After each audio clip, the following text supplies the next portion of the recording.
वास्तव और आज बात हो रही है अखिलेश यादव और ओवैसी की, जहां एक तरफ समाजवादी पार्टी AIMIM पर बीजेपी की बी टीम होने का आरोप लगाती है, तो वहीं दूसरी तरफ सपा महासचिव शिवपाल यादव ओवैसी की तारीफ में कई कसीदों को पढ़ रहे हैं। लेकिन लोकसभा चुनाव से पहले शिवपाल यादव का ये बयान अब किस तरफ इशारा कर रहा है? सूत्रों की माने तो कांग्रेस समाजवादी पार्टी की इस लिस्ट से खफा है, नाराज है।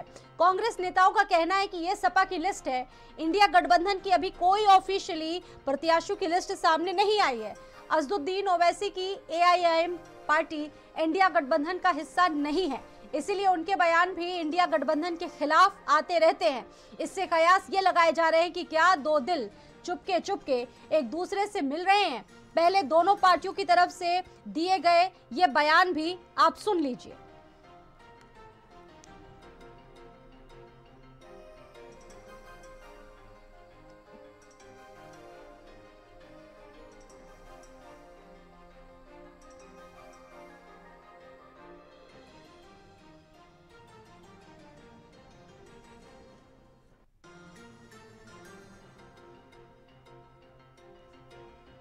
तो अब आखिरकार इन बयानों के क्या मायने निकाले जाएं?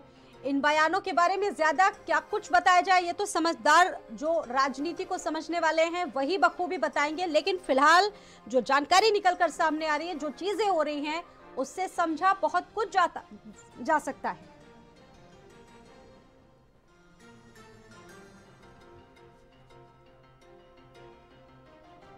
और सवाल ये भी है, क्या 2024 चुनाव में समाजवादी पार्टी से कांग्रेस खफा रहेगी? एक तरफ जहां समाजवादी पार्टी AIIM पर बीजेपी की बी टीम होने का आरोप लगाती है, तो वहीं दूसरी तरफ सपा महासचिव शिवपाल सिंह यादव ओवैसी की तारीफ में कई कसीदे वो पढ़ रहे हैं। लोकसभा चुनाव से पहले शिवपाल यादव का ये बयान किस तरफ इशारा कर रहा है? सूत्रों की माने तो कांग्रेस सपा की इस लिस्ट से काफी खफा है, वो इस लिस्ट को नहीं मान रही है। कांग्रेस नेताओं का तो ये भी कहना है कि ये सपा की लिस्ट है और अभी तक इंडिया गठबंधन की कोई साझा या ऑफिशियल लिस्ट प्रत्याशियों से जुड़ी हुई सामने नहीं आई है। ओवैसी की पार्टी इंडिया गठबंधन का अभी तक हिस्सा नहीं है, इसलिए उनके बयान भी इंडिया गठबंधन के खिलाफ आते रहते हैं।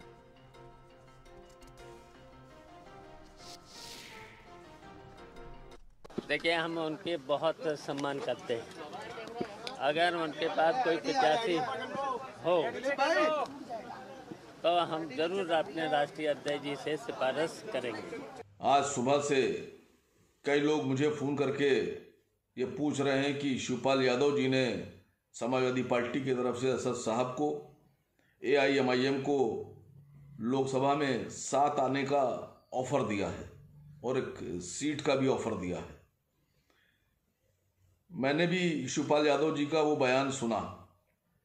शिवपाल यादव जी एक बेहतरीन इंसान और बेहतरीन राजनेता हैं, उनका शुक्रिया। लेकिन अभी तक समाजवादी पार्टी की तरफ से या शिवपाल जी की तरफ से हमारे पास किसी भी तरह का कोई भी इनविटेशन नहीं आया है बातचीत के लिए। समाजवादी पार्टी अगर गंभीर है और शिवपाल यादव जी अगर गंभीर हैं, तो मेरी गुजारिश है कि अखिलेश यादव जी से बैठकर इस मामले में बात करें और ऑफिशियली तौर पर हमारे पास, हमारी सदर के पास हमारी पार्टी को गंभीरता से इनवाइट करें बातचीत के लिए। जब उनका ऑफर हमारे पास आएगा ऑफिशियली, तो मजलिस इत्तेहादुल मुस्लिमीन बात करने के लिए तैयार है।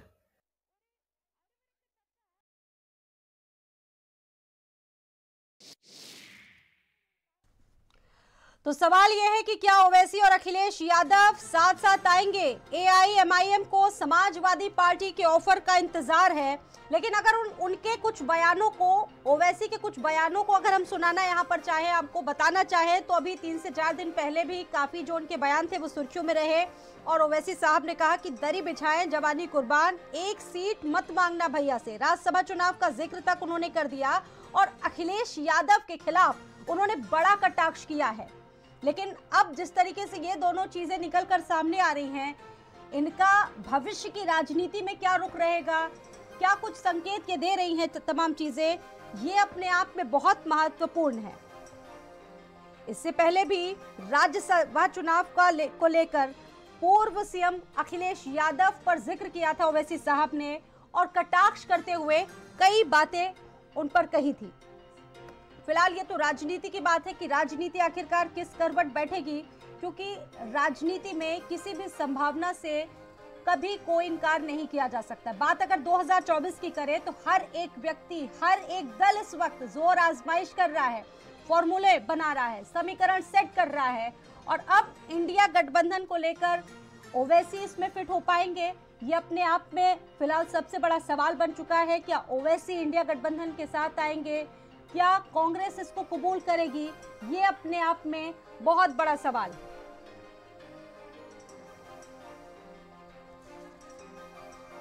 तो वहीं अगर बात करें समाजवादी पार्टी की, तो समाजवादी पार्टी के नेता और पूर्व सीएम अखिलेश यादव कई बार ओवैसी पर बीजेपी की बी टीम होने का आरोप लगाते आए हैं।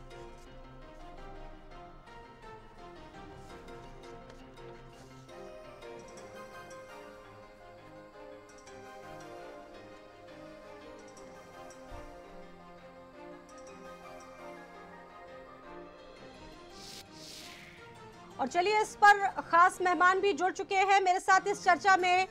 खुद आसिम वकार जी मेरे साथ जुड़ चुके हैं, एआईएमआईएम से प्रवक्ता। बहुत स्वागत है आसिम वकार जी। वरिष्ठ संवाददाता सिमाब नकवी भी मेरे साथ जुड़ चुके हैं, जो कि बातचीत करते आए हैं, कवर करते आए हैं तमाम चीजों को। और इसके अलावा मेरे साथ कृष्ण मोहन पांडे जी हैं, मौजूद हैं बीजेपी से। बहुत स्वागत है। समाजवादी पार्टी से अशोक यादव जी जुड़ चुके हैं मेरे साथ। शुरुआत करूंगी मैं आसिम वकार जी आपसे। आसिम वकार जी, इन दिनों ये जो खबरें आ रही हैं, बात अगर शिवपाल यादव के बयान की करें तो शिवपाल यादव का बयान और उससे पहले आपका भी एक बयान काफी वायरल हो रहा है। मैं जानना चाहूंगी, समझना चाहूंगी आपकी जुबानी में कि आखिरकार चल क्या रहा है सर।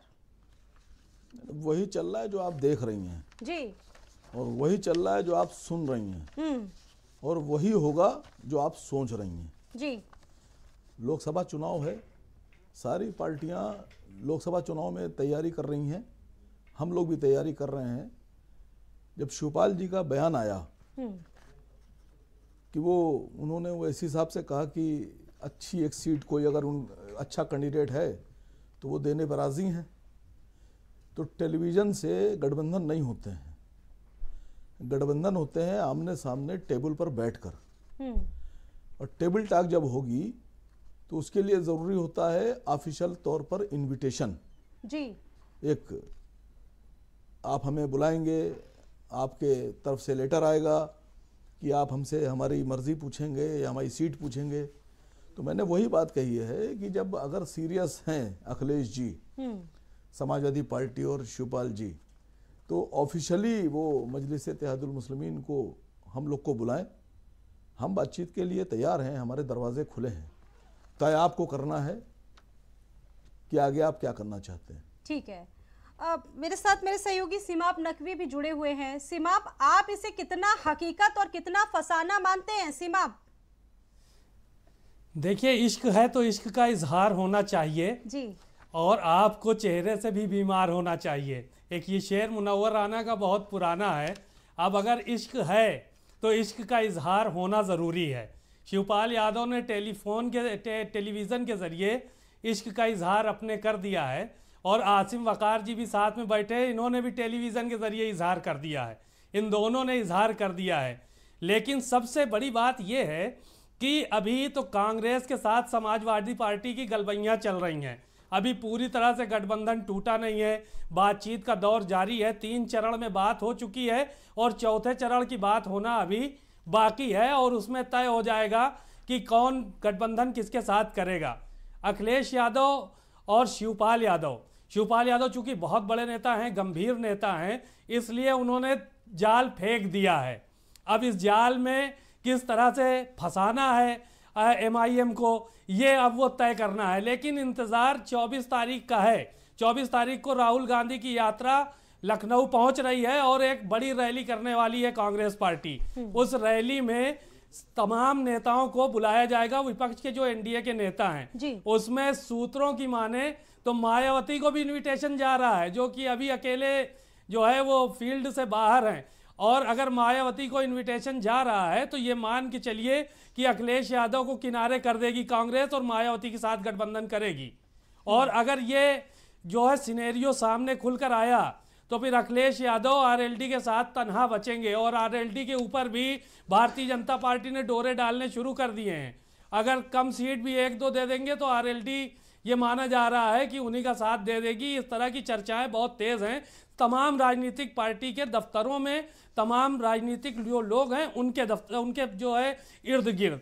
अब ऐसे में खाली ऑप्शन अगर मुसलमानों को जोड़ने के लिए बचता है तो बचते हैं आसिम वकार भाई, जो कि हमारे साथ मौजूद हैं यहाँ पर। सीमा आप ही के पड़ोस में बैठे हैं। अब जरा इनसे आप जानिए कि क्या मोहम्मद गुल खिलाएगी, क्योंकि अखिलेश यादव इससे पहले ओवैसी साहब को बीजेपी की बी टीम कह चुके थे। अब जिस तरह से ये नजदीकियां गलबहियां नजदीकियां दिख रही हैं, इसको किस तरीके से देख रहे हैं आसिम वकार जी? नहीं बिल्कुल बात करते हैं आसिम वकार जी से, बात करेंगे, पूछेंगे, क्योंकि तमाम चीज़ें आपने देखी हैं, तमाम चीज़ों को समझा है। बी टीम कहा जाता था, आप लोग जो है वो तमाम मुसलमानों का दुश्मन कहते थे। आप ही के बयान तमाम पड़े हुए हैं, यूट्यूब पे भरे हुए आसिम भाई। ये देखा गया कि समाजवादी पार्टी पे पूरी तरह से आप हमलावर रहते थे, अब एकदम से मोहब्बत का इजहार होगा, कैसा लगेगा आपको? किस तरह से जो है उन पिछली बातों को भुला पाएंगे? क्या भुलाने के लिए आप लोग राजी हैं पूरी तरह से और पूरी तरह से तैयार हैं, माइंड मेकअप कर लिया है कि भुला देंगे सारी बातों को? नहीं, ये सवाल आपको पूछना चाहिए उत्तर प्रदेश के मुख्यमंत्री योगी जी से, और ये सवाल पूछना चाहिए प्रधानमंत्री मोदी जी से कि राजभर ने, ओम प्रकाश राजभर ने भारतीय जनता पार्टी के बहुत बड़े बड़े नेताओं को वाराणसी की रैली में माँ और बहनों की गालियां बकी थी। तो कम से कम हम लोग उतने बेगैरत लोग नहीं हैं। हम लोगों ने कभी किसी को एक सीमा के बाहर जाकर ना कोई अपशब्द कहे हैं, ना हम लोग कह सकते हैं। तो जब माँ बहनों की गालियां बकने और सुनने के बाद योगी जी राजभर को अपने साथ ले सकते हैं, तो पहला सवाल तो आपका उनसे बनता है, या फिर आपको बताना पड़ेगा कि हम लोगों ने एक दूसरे को कब गाली बकी। राजनीतिक मर्यादा अलग होती है, राजनीतिक विचारधारा अलग होती है, विरोध अलग होता है। दायरे में रहकर हम एक दूसरे का विरोध करते थे, करते हैं, आगे ज़रूरत पड़ेगी फिर करेंगे। हम अपनी कौम की फलाह और बहबूदी की लड़ाई लड़ रहे हैं। जिसको लगता है कि हम अच्छा काम और सही काम कर रहे हैं, मुसलमान को हक मिलना चाहिए, वो हमारे साथ आ रहा है, और जिसको लगता है कि हम गलत काम कर रहे हैं वो हमारा विरोध कर रहा है। मुझे लगता है कि शिवपाल जी एक अच्छे इंसान हैं, और शिवपाल जी को ये लगता है कि MIM को साथ आना चाहिए। वो शरीफ इंसान है, बेहतरीन इंसान है, बड़े पॉलिटिशियन हैं, उन्होंने हम लोगों को ऑफर दिया है। लेकिन मेरा अपना मानना यह है कि जब तक के ऑफिशियली, ईमानदारी से ऑफिशियली हमको अगर किसी तरह से इनविटेशन नहीं मिलता है, दावतनामा नहीं मिलता है बैठ के बात करने का, तो हम इसको मजाकी समझेंगे। अगर समाजवादी पार्टी, अखिलेश यादव जी और शिवपाल जी वाकई में सीरियस हैं कि मुसलमानों को कुछ दिया जाए और मुसलमानों का हक बनता है, तो उनको चाहिए कि जो बात उन्होंने टेलीविज़न पर, माइक पर, ज़बान से कही है, वो बात वो ऑफिशियली तौर पर हमारी पार्टी को इनवाइट करें। हम उनसे बात करने के लिए तैयार हैं। मैंने तो पहले भी कहा कि हमारी लड़ाई भारतीय जनता पार्टी से है, सपा की लड़ाई भी भारतीय जनता पार्टी से। हम दोनों की विचारधारा भारतीय जनता पार्टी से लड़ने वाली है। हम फाइटर लोग हैं। हम मोदी को हटाना चाहते हैं, शिवपाल जी भी हटाना चाहते हैं, अखिलेश जी भी मोदी को हटाना चाहते हैं, हम भी चाहते हैं बीजेपी की सरकार बदले, समाजवादी भी चाहती है। तो हम दोनों साथ अगर आते लेकिन हैं। बी टीम का जो आरोप लगता था आप लोगों के ऊपर, आप समाजवादी पार्टी को कहते थे कि ये भी बी टीम है, वो आपको कहते थे कि बी टीम है, सिर्फ मुसलमानों के वोट बंटवारे को लेकर जो है वो इस तरह की चर्चाएं शुरू हो गई थी। एक दूसरे के ऊपर बी टीम का आरोप लगता था, तो ये बी टीमें अब एक हो जाएंगी, एक स्ट्राइक हैंड पर, एक नॉन स्ट्राइक हैंड पर, दोनों खेलेंगी। मुझे आपसे उम्मीद नहीं थी, मैं आपको बड़ा पत्रकार समझता था जी, बहुत बड़ा। क्या कांग्रेस पार्टी ने समाजवादी पार्टी को बी टीम नहीं कहा बीजेपी की? क्या उत्तर प्रदेश के अध्यक्ष ने समाजवादी पार्टी को बी टीम नहीं कहा? तो कहां बात बन पा रही है? सुनिए सर, सुनिए। क्या कांग्रेस ने आम आदमी पार्टी को छत्तीसगढ़ चुनाव में बी टीम नहीं कहा? क्या अखिलेश जी ने कांग्रेस को बी टीम नहीं कहा? तो आपस में जो लोग एक दूसरे को जब नई बात बनती है तो बी टीम का आरोप लगाते हैं। मैं समझता हूँ एक जमाने में सबसे ये होता था कि जिसको पसंद नहीं किया जाता था उसको गाली बक दी जाती थी, तो अपोजिशन में ये कह दिया जाता है जब पसंद नहीं करते तुम बी टीम हो। तो जुमला है राजभर की तरह आप भी कहें। आप समझिए आप इस बात को, हाँ आप समझिए आप इस बात को। चलिए बीजेपी के प्रवक्ता का रुख कर लेते हैं। बीजेपी से मेरे साथ कृष्ण मोहन पांडे जी जुड़े हुए हैं। कृष्ण मोहन पांडे जी, सवाल यह है कि देखिए आजकल की राजनीति को सभी देख रहे हैं, सभी समझ रहे हैं। आजकल की राजनीति में विचारधारा का कोई महत्व नहीं रह गया है। आपने भी देखा होगा, विचारधाराओं को छोड़ इस वक्त मुनाफे को लोग देखते हैं और कहाँ जाना है कहाँ नहीं जाना है पसंद करते हैं। आप भी देख रहे होंगे इस वक्त वर्तमान की राजनीति में क्या चल रहा है, तो इसको आप किस तरीके से देख रहे हैं और किस तरीके से डिफाइन कर रहे हैं? क्योंकि आपने भी सुना क्या कुछ हुआ, अखिलेश यादव की तरफ से बोला गया, ओवैसी जी की तरफ से क्या कुछ बोला गया। बीजेपी के लिए ये सारी बातें कितना मायने रखती हैं? देखिए एक बात स्पष्ट कर दूं और थोड़ा सा समय दीजिएगा, मैं एक एक बातों का उत्तर दूंगा। ब्रीफली डिस्क्राइब कीजिएगा सर, बहुत ज्यादा समय नहीं है। ये कि भारतीय जनता पार्टी पे क्या मायने रखती है, इसका उत्तर आपको मिला होगा। देखिए कि इस देश में जितने भी क्षेत्रीय दलों का उभार हुआ वो कांग्रेस विरोध में हुआ, और कांग्रेस ने इन सारे क्षेत्रीय दलों के नेताओं पर एफआईआर किए, वो मुलायम सिंह जी रहे हो, वो लालू यादव जी रहे हो, या देश के जो भी नेता क्षेत्रीय दल रहे, सारे कांग्रेस का विरोध किए और सारे लोगों पर कांग्रेस ने एफआईआर कराई। परंतु क्या हुआ, एक समय में दोनों कहे कि हम एक साथ आ रहे हैं, समान विचारधारा के लोग एक साथ आ रहे हैं, और इंडी गठबंधन बनाया। और इंडी गठबंधन ये निजी स्वार्थ का गठबंधन था, ना कि इस देश को, संविधान को, लोकतंत्र को बचाने का गठबंधन था। क्योंकि इस उनको पता है कि बेहतर ढंग से संविधान का संरक्षण हो रहा है, बेहतर ढंग से लोकतांत्रिक प्रक्रिया चल रही है, तो भारतीय जनता पार्टी की सरकार में चल रही है। चूंकि ये छद्मवाद की राजनीति करने वाले लोग हैं, एक भ्रष्टाचार की, अपराध की नर्सरी को बढ़ोतरी देने वाले लोग हैं। अब इनका भ्रष्टाचार अपराध रुक रहा है। एक लाइन में मुझे बताइएगा, अगर ये सब दल, ये सारी विचारधाराएं एक साथ मिल जाती हैं तो बीजेपी का कितना बड़ा नुकसान हो सकता है, कितना बड़ा नुकसान कर पाएंगे? क्या इससे बीजेपी का बाल बाका हो पाएगा? मैं पुनः इसी बात पे आता हूं कि 2019 में दलितों की सबसे बड़ी तथाकथित नेता मायावती जी और पिछड़ों के तथाकथित सबसे बड़े नेता अखिलेश जी एक साथ आए, और उनके साथ अल्पसंख्यकों के नेता भी आए। दलित, पिछड़ा, अल्पसंख्यक इनके अनुसार एक साथ आए और कहते थे कि गाजीपुर से गाजियाबाद तक भारतीय जनता पार्टी को एक सीट नहीं मिलेगी। परंतु हुआ क्या, गाजीपुर से गाजियाबाद तक भारतीय जनता पार्टी जीती, क्योंकि इस देश की जनता अब जाति में, धर्म में, संप्रदाय में, अगड़ा पिछड़ा में न बटकर अब विकास की बात करती है, और भारतीय जनता पार्टी विकास की परिकल्पना को आगे लेके बढ़ रही है। मैं रुक करूंगी सपा प्रवक्ता अशोक यादव का। अशोक यादव जी, मुझे समझाइए, मुझे बताइए, यहाँ पर एक तरफ तो आप लोगों ने इंडिया गठबंधन दल बनाया, कुछ लोग एक गुलदस्ता बनाया, कुछ फूल उसमें रहे, कुछ इधर से उधर हो गए, लेकिन अब जो चीजें सामने आ रही हैं, ओवैसी और अखिलेश यादव के दिल मिल रहे हैं। आपको लगता है अगर ये दिल मिल जाएंगे तो कितना इससे फायदा होगा आने वाली चीजों में? लेकिन पुरानी जो बातें हुई, पुराने जो दंश थे, क्या भूल कर आप लोग आगे बढ़ पाएंगे? क्योंकि इससे पहले भी अगर 4 दिन की बात कहें तो ओवैसी ने अखिलेश यादव साहब के लिए बड़ी बड़ी बातें कही थी। देखिए स्वाति जी, किसी भी राजनीतिक दल का अगर इस तरह का कोई गठबंधन का प्रपोजल देना या स्वीकार करना, वो दोनों उन राजनीतिक दलों के शीर्षस्थ नेतृत्व का काम होता है। क्योंकि बात जो माननीय शिवपाल यादव जी की, जो महासचिव हमारे पार्टी के हैं, उन्होंने जो बात कही है, अब वो किस परिप्रेक्ष्य में कहे हैं, वो हो सकता है कि उनका व्यक्तिगत बयान भी हो सकता है, लेकिन पार्टी का अगर कोई डिसीजन होगा स्वाति जी, तो बाकायदे उस शीर्ष नेतृत्व के माध्यम से ही जाएगा।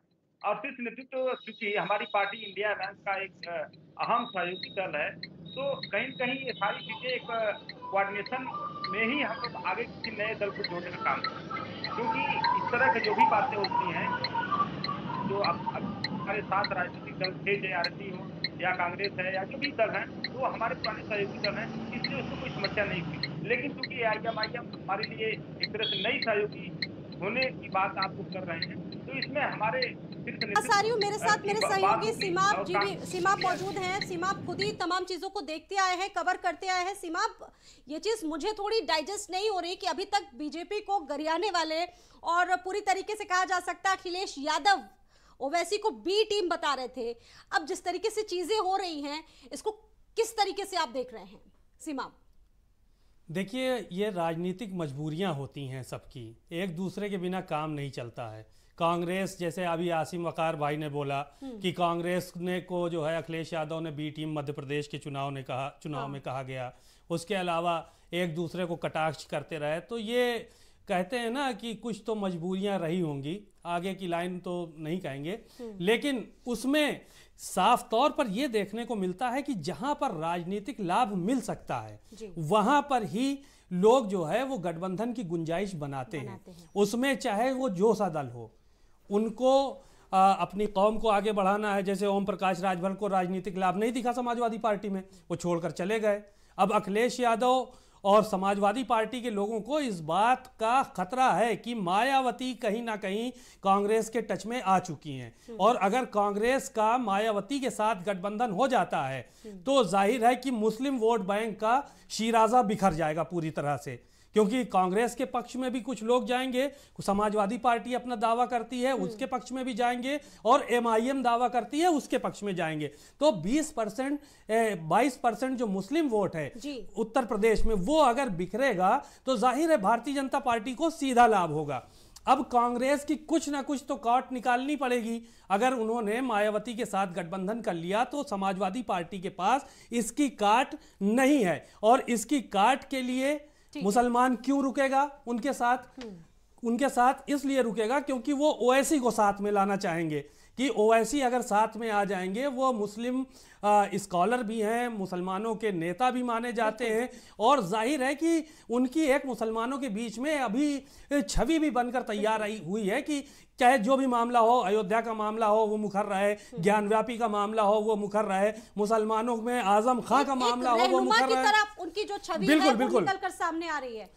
बिल्कुल, तो ये जो छवि निखर कर सामने आ रही है, तो इसके वजह से, चूंकि हमने पहले ही कहा कि अखिलेश यादव और शिवपाल यादव पुराने नेता हैं, ये मजे हुए खिलाड़ी हैं शिवपाल यादव, तो इसलिए उन्होंने पहले ही जाल फेंक दिया है कि अगर विषम परिस्थितियां बनती हैं तो ओवैसी जी के साथ आ जाएंगे। कम से कम यहाँ पर मुस्लिम वोट बैंक को रोकने की कोशिश जो है वो कुछ ना कुछ कामयाब हो जाएगी। बात का निचोड़ ये है कि मुस्लिम वोट बैंक को साथ लाना मकसद है। और आसिम भाई यहाँ पे बैठे हुए हैं। आसिम भाई बाकी चीजों के बारे में जो है वो बताएंगे कि कितना फायदा ये समाजवादी पार्टी को दे पाएंगे, समाजवादी पार्टी से कितना फायदा ले पाएंगे, क्योंकि समाजवादी पार्टी जो बात कर रही है वो पीडीए की बात कर रही है, उसमें खाली शेख सैयद पठान जुलाहा दुनिया अंसारी साईं दर्जी फकीर नहीं है, उसमें नाई गोंड पाल प्रजापति बिंद केवट मल्लाह कहार कच्छप मांझी मजवार तूर तुरैया बंजारा बहलिया आरा कर्कवंशी जितनी भी जातियां हैं ये सारी की सारी जातियां हैं।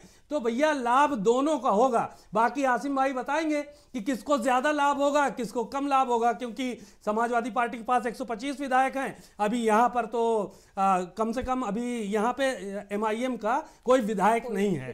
हालांकि जिला पंचायत और तमाम नगर पंचायत के जो है वो लोग जीत कर आए हैं इनके भी। आसिम भाई बताइए कि इसका जो है वो किस तरह से लाभ जो है वो मिलेगा दोनों पार्टियों को अगर बात बन जाती है तो। नहीं, पहले बात बनने दीजिए फिर बात कीजिएगा। तो बात अभी जो है आप भी संशय में हैं कि बात नहीं बन पाएगी? नहीं, अब हम संशय में हैं, खुशी में हैं, मोहब्बत में हैं, आशिकी में हैं, हाँ, जलन में हैं, हसद में हैं, हाँ, हम रो रहे हैं, हम हंस रहे हैं, ये सब बातें आपको थोड़ा सा वेट कीजिए। तो वेट ही कर रहे हैं आप भी। आपने तो बयान जारी कर दिया तो इसलिए तो आपको यहाँ पे बुलाया गया कि आप बताएंगे विस्तार से। बयान जारी कर दिया गया कि शिवपाल यादव का ये बयान आया है, तो लेकिन तमाम पेच भी है ना, तो वो पेच कैसे सुलझेंगे? वो खोलेंगे हम लोग। रिंच है हमारे पास, रिंच पेचकस भी है हमारे पास। 13 खाने का जी, 13 खाने 50 खाने हमारे पास बड़ा पेचकस भी है और छोटा वाला पेचकस भी है। वो पेज हम खोलना जानते हैं और टाइट करना भी जानते हैं चूड़ी। अच्छा, तो आप परेशान ना होइए, जितना आपको मालूम होना था वो मालूम हुआ है, और बाकी थोड़ा सा वक्त दीजिए तो बाकी और बातें भी बढ़िया तरीके से मालूम होंगी। तो अब यानी अब मुखालफत में आप नहीं बोलेंगे जब तक गठबंधन की बात चल रही, समाजवादी पार्टी पे अटैक नहीं होगा। कुल मिला के ये मान के चला जाए कि आसिम वकार के मुंह पे कहीं ना कहीं गठबंधन का ताला पड़ चुका है। देखिए, अटैक तो हम अभी आप पे भी कर सकते हैं। हाँ, ठीक है ना। मैंने आपसे अभी एक बात कही कि वेट कीजिए। कभी कभी बहुत सी चीज़ों में वेट एंड वॉच की स्थिति बनती है, तो वेट कीजिए। वो कहा जाता है ना, सीमा, आपकी राजनीति में संभावनाएं कभी खत्म नहीं होती। हाँ, और इसी फॉर्मूले पर सभी दल काम करते हैं। हालांकि आसिम वकार साहब कुछ बोलना नहीं चाह रहे हैं, आज मौन अवस्था में है, इंतजार करना चाह रहे हैं और हम सबको आज इंतजार करवाना चाह रहे हैं। वो आसिम भाई जो है वो मौन अवस्था में है, एकदम नपा तुला बोल रहे हैं। आसिम वकार का डंका बजता है कि आसिम वकार जब बोलना शुरू करते हैं तो फिर सामने वाले राजनीतिक दल जो है वो खामोश होते हैं। हाँ, लेकिन इस बार आसिम वकार जी एकदम शांत बैठे, ऊपर क्या लग रहा है, इशारे का इंतजार है आपको भी कि कब बोलना है, कब नहीं बोलना है, कब हमलावर होना है, कब जो है वो खामोश रहना है। कृष्णकांत पांडे जी, अभी आपने सभी बातों को बहुत ध्यान से सुना और मैं चाहूंगी कि आप इस पर बोलिए। देखिए, एक जो व्यवस्था है, अभी आपने कहा वकार भाई के लिए कि बोल नहीं रहे हैं, तो ये संस्कृत का श्लोक है, मौनम स्वीकार लक्षणम। जो व्यक्ति मौन हो जाए किसी विषय पर, इसको मान लिया जाता है कि स्वीकार है, आप जो कर रहे हैं वो सब स्वीकार है इनको। परंतु किन परिस्थितियों में ये जो दो ध्रुव थे एक दूसरे को, जो कल तक सांप नेवले की बात करते थे और आज दोनों एक साथ खड़े हैं, तो इनको डर है इस बात का कि इस बार ये चुनाव, लोकतांत्रिक चुनाव सत्ता में आने का नहीं है, ये अपने अस्तित्व बचाने का है। अखिलेश जी को पता है कि इस बार देश की जनता देश के यशस्वी प्रधानमंत्री नरेंद्र मोदी जी के साथ खड़ी है, इस देश का पिछड़ा, दलित, वंचित, अल्पसंख्यक भारतीय जनता पार्टी के साथ खड़ी है। तो इस बार वोट कौन देगा? तो चलिए एक दूसरे से मिलके हम कुछ तो वोट इकट्ठा कर ले, अन्यथा अब ये लड़ाई, लोकतांत्रिक लड़ाई सत्ता में आने की नहीं है, अपने अस्तित्व में बचाने को लेकर है। कभी अखिलेश यादव को और ओवैसी को नदी के दो किनारे कहा जाता था। अभी आप सुन रहे थे कृष्णकांत पांडे जी को, सांप और नेवले तक का जिक्र उन्होंने कर दिया। आपको लगता है कि ये चीजें होंगी, दिखेंगी आगे? क्योंकि इन दोनों नेताओं का मिलना, कभी कहा जाता था कि एक नदी के दो किनारे। और सबसे बड़ा सवाल तो यहाँ पर ये ले लीजिए कि मुस्लिम वोट बैंक की बात करें, दोनों ही पार्टी मुस्लिम वोट बैंक पर अपना एकाधिकार समझती है और जानकार इस पर बहुत कुछ कहते हैं। अशोक यादव जी, जल्दी से। स्वाति जी, देखिए ऐसा है कि आप जो है हमारे वसीम भाई को बहुत प्रेशर की, लेकिन वो कुछ बोले नहीं, और हमारे और वसीम भाई के बीच में आप तमाम तरह की बातें कर रही हैं। देखिए ऐसा है कि हम राजनीतिक रूप से दुश्मन नहीं किसी के हैं। समाजवादी पार्टी राजनीतिक शुचिता के लिए जानी जाती है। तो वैसी साहब बड़े नेता हैं और हम लोग उनका सम्मान करते हैं। हाँ। रह गई बात गठबंधन की, तो ये हमारा शीर्ष नेतृत्व डिसाइड करेगा कि गठबंधन किससे करना है, किससे नहीं करना है। इसमें हम अभी कुछ बताने की, लेकिन अगर आप गठबंधन कर देते हैं तो आपके दूसरे सहयोगी, खासतौर से कांग्रेस वाले, आपसे नाराज हो जाएंगे, क्योंकि उनकी तरफ से कहा गया है कि अभी तक इस पर कोई इंडिया गठबंधन की ऑफिशियल लिस्ट नहीं आई, और अगर आप ऐसा करते हैं तो गठबंधन के खिलाफ है। स्वाति जी, देखिए अभी क्या हमारी पार्टी के किसी ऑफिशियल हैंडल से या किसी ऑफिशियली कोई अनाउंसमेंट ऐसा हुआ है क्या? तो ये सारी बातें अभी देखिए ये सब अज्यूम अभी किया जा रहा, अभी इसको धरातल पे नहीं उतारा गया। जब देखा जाएगा, जैसी राजनीति की स्थिति बनेगी, हमारा नेतृत्व जैसा देखेगा, जैसी परिस्थिति आएगी भविष्य में, उस हिसाब से हम कह रहे हैं ना कि कोई समाजवादी पार्टी का कोई दुश्मन नहीं है, चाहे AIM हो, चाहे कांग्रेस हो, चाहे BSP हो। ये देखिए एक राजनीतिक शुचिता हम लोग अपने बीच में रखते हैं। हम लोग ओम प्रकाश राजभर की तरह गाली गलौज की भाषा का इस्तेमाल नहीं करते हैं। इसलिए अब भविष्य में क्या होगा, ठीक है, भविष्य आखिरकार भविष्य में ये जो राजनीति का ओट है फिलहाल इन दोनों से जुड़ा हुआ, ये सीमा किस करवट बैठेगा ये अपने आप में देखने वाली बात है। फिलहाल सभी नेता इंतजार करवा रहे हैं। आसिम वकार जी भी कह रहे हैं कि इंतजार करिए और सोचिए आगे, देखिए होता क्या है, बहुत जल्द वो पत्ते खोलेंगे। आप सभी का बहुत बहुत धन्यवाद जुड़ने के लिए, खासतौर से सीमा, आपका भी बहुत धन्यवाद जुड़ने के लिए। हमारी खास चर्चा में फिलहाल इतना ही।